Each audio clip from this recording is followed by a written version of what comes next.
Magandang gabi Pilipinas, ito ulit ang inyong likod Mike Padua, nagbabalik sa ating update sa low pressure area na si Vicky na sa mga oras na ito ay isa na po siyang ganap na tropical depression at binigyan na rin po ng international name na Krovanh, isang punong kahoy po yan sa bansang Cambodia.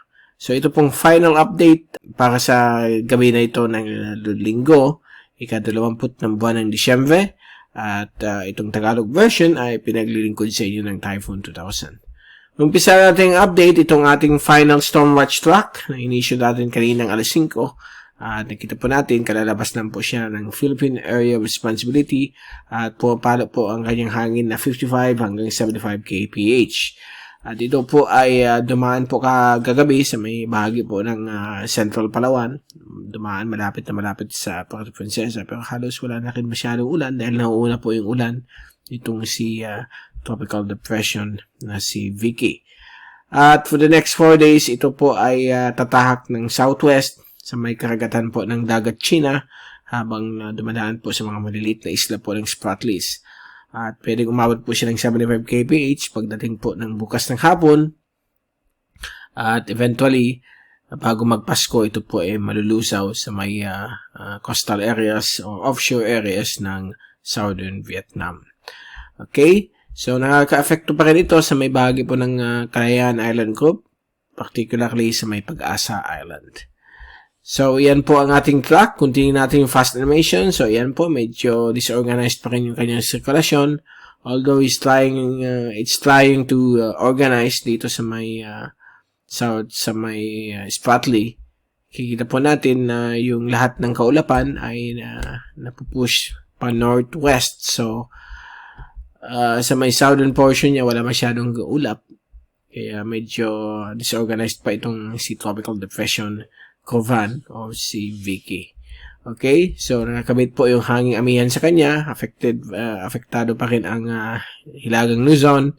At yung mayroon pa tayo ditong tail end ng frontal system. Samantala, ang ibang bagay po ng ating bansa ay nagkakaroon na po ng improvement ng ating panahon.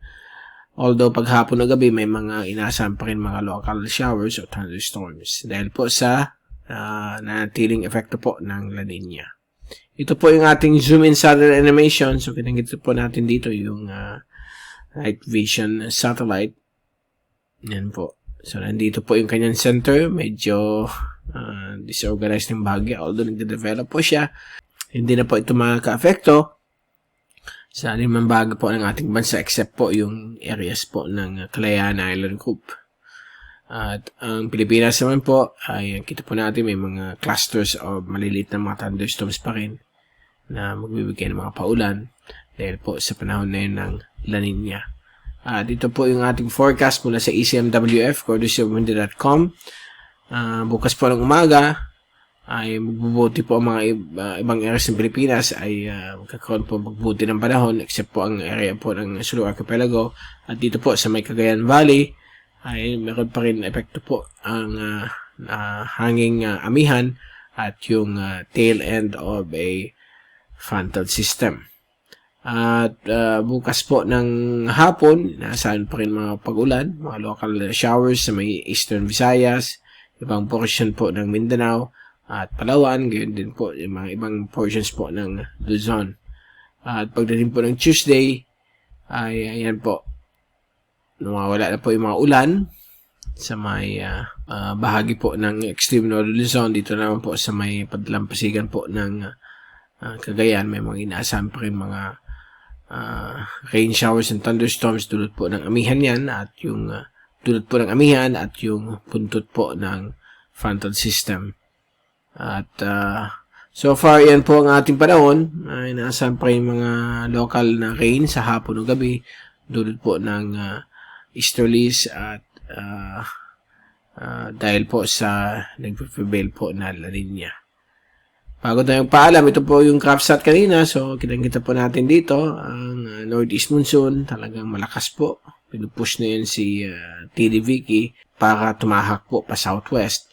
Samantala, ang Northern Luzon ay apektado pa rin ng hanging Amihan. So, may mga cloudy conditions with some breezy winds as well as yung mga dumadaan-daan po mga light to moderate rainfall May mga ibang areas po na pwede magkakaroon po ng mga lalakas dahil po sa dulong buntot ng frontal system. Wind convergence naman po sa may southern at central Luzon, although sa mga oras na ito ay pawala na po siya. At yung prevailing easterlies naman po, yung easterly surface trade winds, nakaka-affecto po sa Bicol, Mindoro Oriental, Romblon at Marinduque, Eastern Visayas at Eastern Mindanao. So far, yan po ang ating latest sa gabing ito. At babalik ulit tayo bukas sa usual MWF YouTube update ng ating panahon, yung tropical weather analysis. At mula sa Typhoon 2000, ito si Mike Padua papaalam. Mag-ingat po tayong lahat. Be #weatherwiser, be #typhoonwiser, at maraming salamat po sa pagpanood nyo sa aking YouTube channel.